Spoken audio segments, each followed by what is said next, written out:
Good morning, motor cars. Today is January the 13th, 2016, and it is a balmy 11 degrees, and my weather app says it feels like -4 outside. So bundle up, stay warm out there today. Wanted to start off this morning's word of the day with a happy 1-year anniversary to our Toyota technician, Joe Williams, and a happy birthday to another Toyota technician, Matthew John O'Brien. Happy birthday and happy anniversary, guys. Hope today treats you well. Sorry it's not warmer outside. Today I wanted to talk about perspective. And pretty good day to talk about that considering it's so cold outside. And for us, I have to work outside. You can see it'd be easy to complain about having to be out in this crazy weather. But perspective, I looked up the definition this morning because I wanted to write that down and share that with you. Perspective means a particular attitude toward or a way of regarding something, also a point of view. I wanted to talk about a couple stories in the car wash business that I've had on perspective, and being taught as a kid that's been here for over half his life. I think I started when I was 16 years old. I worked for two great guys, family in the car wash business for a very long time, and they basically taught me the ins and outs of the car wash business and really took the time to teach me how the world works. So I remember when I was a kid coming in here, you didn't really want to be at work, and you come in, start doing a kind of a lackadaisical job on things. And I remember one time coming in, and obviously my boss at the time caught me, being lazy and cutting corners, and he pulled me in the office and said, "Hey, all I want from you is be happy when you're here, have a smile on your face, and do the job right."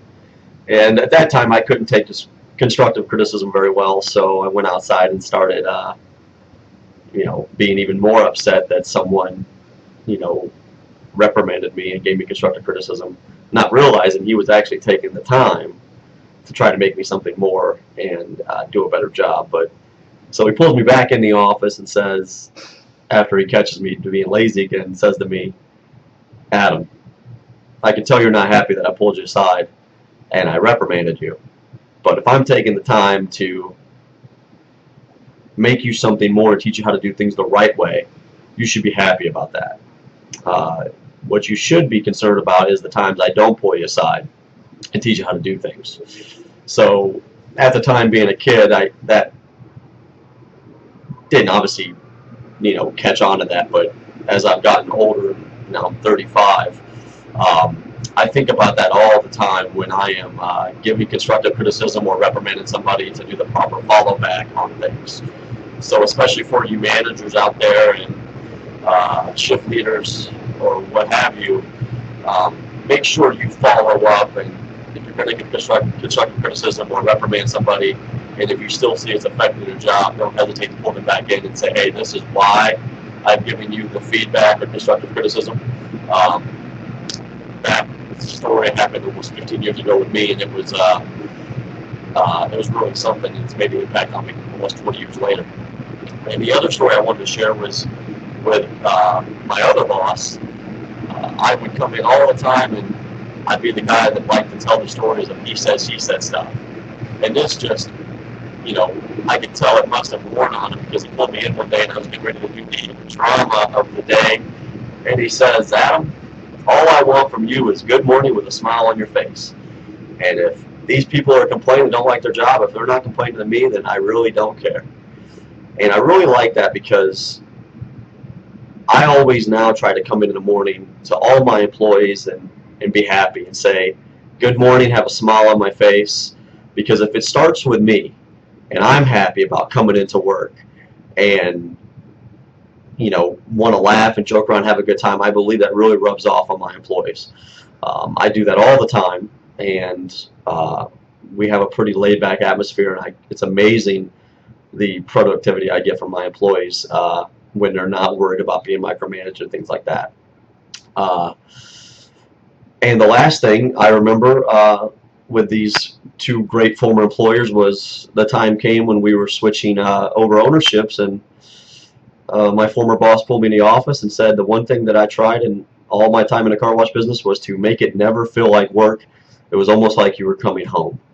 And that is the other thing. I always try to have a very open, warm environment with my employees and want them to make it feel like they can come to me for anything. And it is like home. And that is my thoughts on the stories of my car wash business and perspective. We could all get up in the morning and be very down on what we do. It's cold outside. I'm miserable. I'm cold. I'm tired. Uh, but there are plenty of people out there that would trade spots with us, and love to have a job, love to have a car to drive them to work, a house over their head, all those things. And I always give myself um, days when I'm down and not feeling great, don't want to be at work. I think about all the time that I've got it pretty good. And there's a book I wanted to share with you guys. The guy's name is Randy Pausch, and it's called The Last Lecture. The ultimate lesson in perspective. This guy had pancreatic cancer, was a University of, or I'm sorry, Carnegie Mellon University professor, and got diagnosed with pancreatic cancer. 3 young kids, decides to give this last lecture that goes insane on YouTube, and it's constantly gets me. This guy's so happy, and he's got 3 to 6 months of good health, and he's giving a lesson on achieving your childhood dreams. So anytime I'm down and need a lesson in perspective, I think about this guy. And pancreatic cancer, probably would have done anything to have more time with his young kids, and I always think about that. So today's 11 degrees outside. We got an outside job. It's cold, but I'm sure Randy would love to be on Earth and have those things to do and look back on. So the last saying is that I wanted to share is, if you love what you do, you'll never work a day in your life. So I've been blessed to love what I do, and I try to rub that off on my employees. So that's the word of the day for January 13th, 2016, and we'll talk to you next week.